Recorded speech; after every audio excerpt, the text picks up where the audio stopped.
The overall situation of China's economy is extremely dire. Various economic data released recently, including import-export figures, financial data, and more comprehensive figures from the National Bureau of Statistics, indicate outcomes worse than anticipated. Despite the government's effort at macroeconomic stimulus over the past few months, the economy has not rebounded and has instead shown a sharp downturn trend. Foreign investment has significantly decreased, and the once promising Invest in China year now appears to be a shattered myth.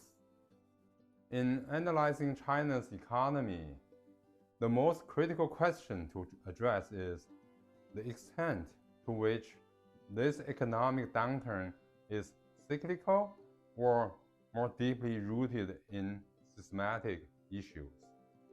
If it's a cyclical, akin to the crisis of 2008, it can be anticipated and managed.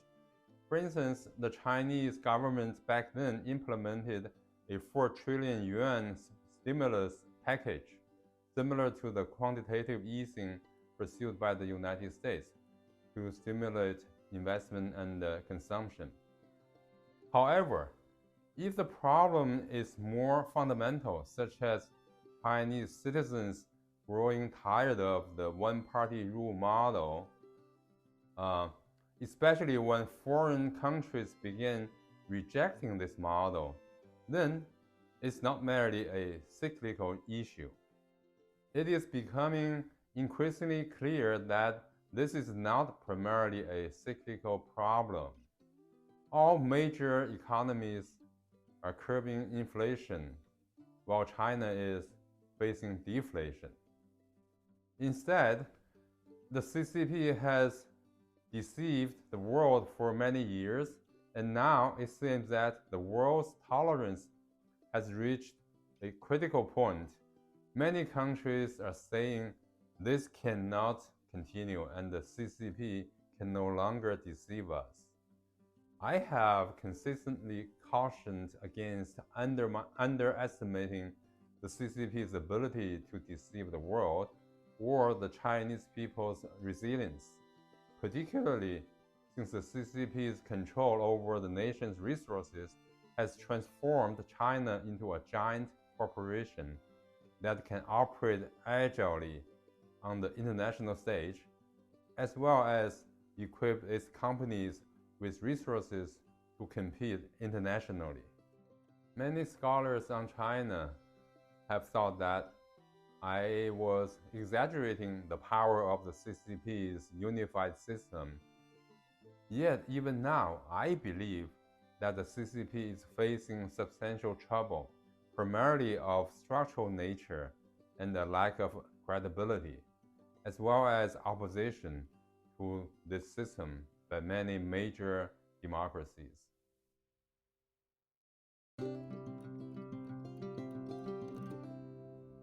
Foreign investment is primarily attracted by China's market size. The CCP's one-party rule has remained unchanged, but during times of economic prosperity, it was not a significant issue for foreign investors. With huge and rising demand there, they simply hid their disgust towards the CCP and made money. So the current drastic decrease in foreign investment is due to two main reasons. First, the loss of confidence among Chinese consumers, leading to a smaller market. Second, and more importantly, the perception of higher political risks associated with the CCP's precarious rule, along with increasing risks to personal safety within China. Under Xi Jinping's leadership, the CCP has rapidly escalated its clash with democratic nations, which has left foreign businesses with no option but to leave. The impact of foreign capital leaving on China's economy isn't significant. China has accumulated substantial capital through years of rapid development. The significance of foreign capital lies in its contribution to technology and talent. From a broader perspective, if foreign capital leaves, China's economy might increasingly deviate from those of developed nations, posing substantial risks for that country.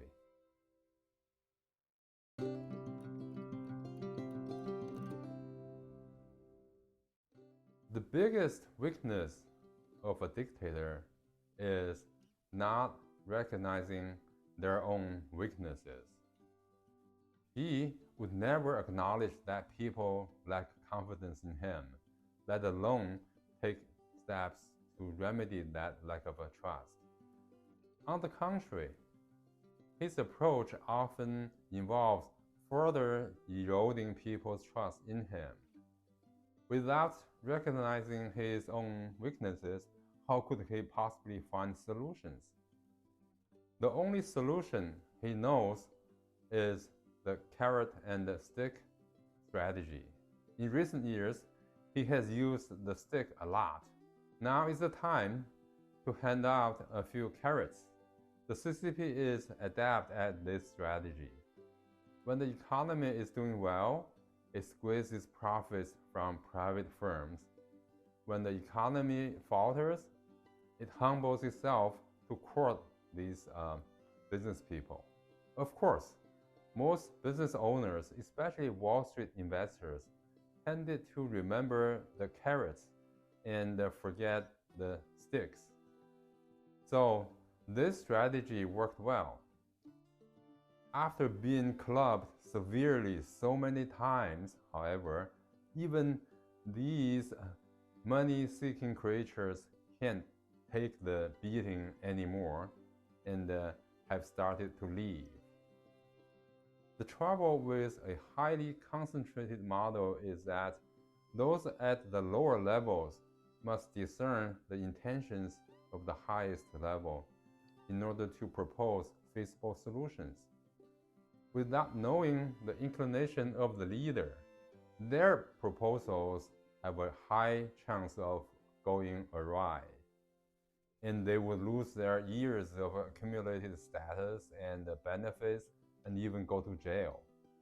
Without clear instructions from above, no one is willing to take the initiative.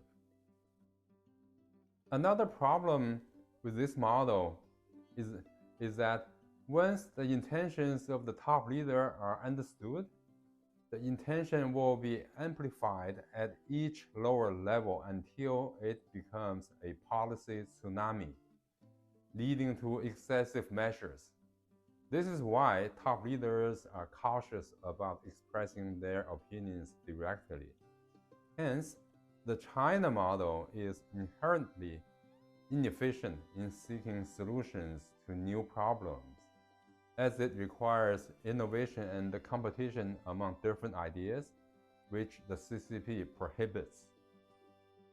Clearly, Xi is at a loss right now because he won't consider that the problem lies within the system itself.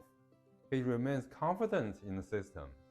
His approach is to treat this economic downturn as cyclical and sit it out.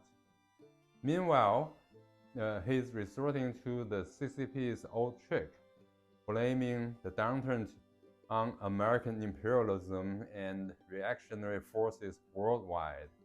But this form of propaganda, however, likely won't be very effective either.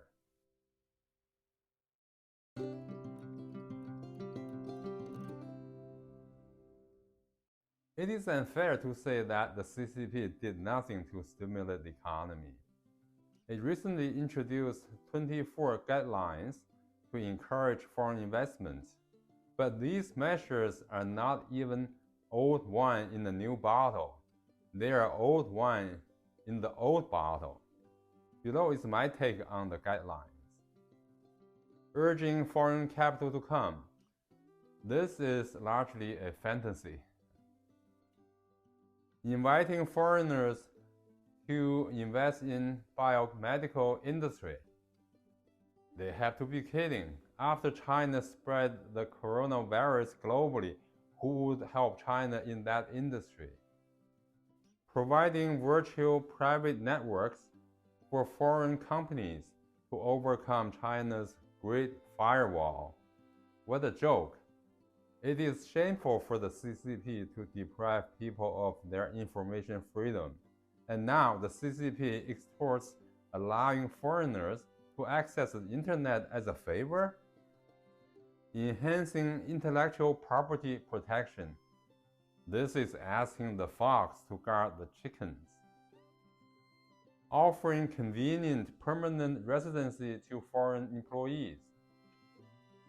But with the CCP's current focus on catching spies who want to live there. Boosting foreign confidence in China. This is a pipe dream. So, what should the CCP do? The root cause of this significant recession lies in dissatisfaction with the one-party rule and a lack of credibility of the CCP. To solve this problem, the CCP must open up politically, step by step. Several feasible actions could be taken. First, releasing all political prisoners and so-called foreign spies. This will instantly restore people's confidence and lead to more foreign investment in China. Second, tearing down the Great Firewall. This will greatly stimulate the demand for information goods and services in China. Third, relaxing foreign exchange controls. This will drastically increase financial activities and cross-border investments. These are concrete and achievable. Without these gradual political openings, merely focusing on stimulating the economy will not solve China's problem.